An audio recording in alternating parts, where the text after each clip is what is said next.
focusing on me. Good girl. Hi, everybody. Welcome back to Abnormally Normal here at Shy Mountain Zoo.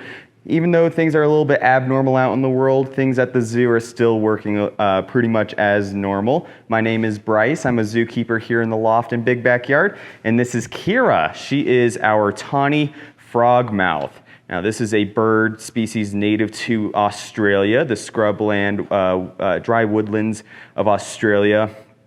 And a lot of people see her here in the loft and ask if she is related to owls. They look a lot like owls. They share some characteristics with owls, including those big eyes and the camouflage feathers, which will blend in with trees, but which makes them very effective predators at night, just like owls. But there are quite a few differences. You just saw one there. That beak of theirs, that's where they get the name frogmouth. They have a very wide mouth where they will, they use it to catch usually insects or small animals like lizards and small mammals, and they will swallow those whole. Whereas an owl has a very narrow scissor-like beak where they will grab their prey with their talons and then tear it up into smaller pieces to swallow. And that goes into another difference is their feet. You can notice that I'm holding Kirra without a glove or any sort of protection. She doesn't have sharp talons like an owl does. What these guys use their feet for is just perching on branches and things, usually waiting for insects and stuff to fly to them, where an owl will use their talons to grab and subdue their prey. So those are the main differences. So yeah, they're not really closely related to owls much at all. They're more closely related to animals such as nightjars and whippoorwills, which are North American species that we have here in the United States, whereas these guys are native to just Australia. And so we're gonna practice a couple hand-to-hand flights with Kirra. We do this every day with her. This is great practice for her, gives her good exercise, and is also great for when we practice taking her on Zoomobile programs, which Kirra occasionally goes on. She'll go to classrooms, birthday parties, senior living facilities, as well as other events here around the zoo. So. Kirra is doing a great job right now, so whenever she flies to one of our hands, we'll indicate to her with our tongs. They have a little bit of tape on them, which indicates to her where we want her to fly at the time. Kirra is known to be pretty spacey in terms of she likes to focus on everything that goes around the loft, even in here and outside in the world. So things that might be happening around, or if there's birds or wildlife that might be walking by, she tends to focus on those things. But Kirra here knows that if she does focus on us and fly, she gets that excellent positive reinforcement. We have some mouse bits for her, some just cut up pieces of frozen thawed mice, as well as some earthworms for her today, which are some of her favorite foods. They're complete carnivores, so they're only going to eat other animals, insects, and like I said, small animals in the wild. So that's what we do here at the zoo to replicate that diet. So another thing people wonder is why she has these weird feathers in the front of her face. So these feathers here, like I said, at night, they are going to be, it's going to be kind of hard to see certain things. And these guys have excellent far-sighted vision, but they're not very great looking at things that are directly in front of them. So those feathers act a lot like whiskers on a cat, and it helps them sense things and movements in the air right in front of their face. So if they can feel an insect or something flying right in front of them, they know to snap right up because it touched those sensitive feathers in front of her face. So we'll see if she wants to fly again. So these guys have excellent camouflage, and they're during the daytime they're going to be hiding among branches and bark of trees. So they're pretty common birds, but they're almost impossible to see during the daytime unless you're looking for them, just because that camouflage is so good. And if they feel uncomfortable at any point, they're going to exhibit this behavior we call stumping, and they're going to stick their beaks straight up. They're going to pull their feathers in, and they look almost exactly like a branch. And they're going to remain motionless until whatever was bothering bothering them passes. And that's an excellent defense mechanism that these guys use to avoid predators. Because in Australia, these guys, they're not the top predators. There are other animals that would like to eat these guys as a snack, including owls. There are species of owls, including barn owls, that live in Australia that will actively hunt frogmouths.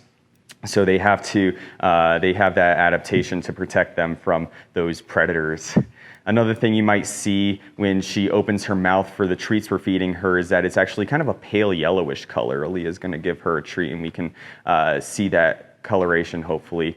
But in the wild, that pale yellowish color shows up against the dark colors at night, and scientists believe that might help them attract insects to where they are sitting in the trees, and so they don't have to work as hard to go and find insects. They just bring the insects to them. It kind of acts like a lantern to moths. I know this time of year in Colorado we have our Miller moths, and they always love to go where there's light, and so these guys kind of came up with that adaptation on their own to help them find those light-loving insects.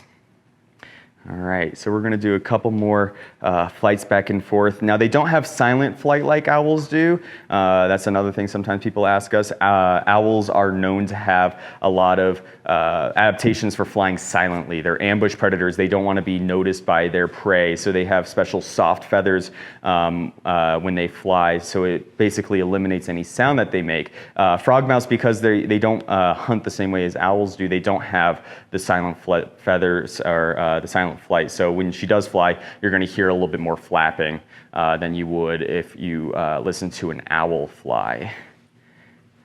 You can see she is turning her head. She has quite a bit of movement in her head, similar to an owl. So she can turn her head almost 180 degrees around, but she can't turn it as far as an owl. An owl can almost go about 3/4 of the way around, where these guys can maybe go about halfway around. And that, when they're sitting in a branch, that helps them be able to focus on a whole bunch of different things in their environment. As they sit around, they don't have to move their body, they can just move their head. And those eyes are actually so big in their head that they don't have the same muscles attached to their eyes to where they can move them independently of their head like we can. So we can turn our eyes without moving our head. These guys and owls cannot do that. Their eyes are just too big, so they have to be able to move their head around in order to get a good look at things that are around them. So Kirra's taking a gander of things that are going on outside, but she's doing such a great job today, so she's getting lots of good treats. Good. A lot of people ask, how much does she weigh and if this is hard to hold, but Kirra only weighs about 550 grams, which is a little bit, or not even that, it's 250 grams. I'm thinking of another bird. So that's less than half a pound almost. So she's very, very light. She's mostly feathers. So those feathers are very bulky on her. They give her camouflage, but they also help her maintain correct body temperature. Birds are warm-blooded just like mammals, so those feathers help them maintain a good body temperature. Birds also have hollowed out pockets in their bones, which helps lighten the load. If they had the same density bones that humans and other mammals did, then they would not be able to get off the ground. They wouldn't be able to fly. So it's a really excellent adaptation for life in the air. It still has excellent strength, but it just makes them a little bit lighter, and it gives them the ability to fly. Well, Kirra's doing an amazing job. I think we're just about finished up here, so I want to thank you guys for joining us again for Abnormally Normal, and I'd like to, I appreciate Kirra being a great sport for us today, and we hope to see you guys all soon here at the zoo when things are a little bit more normal in the universe.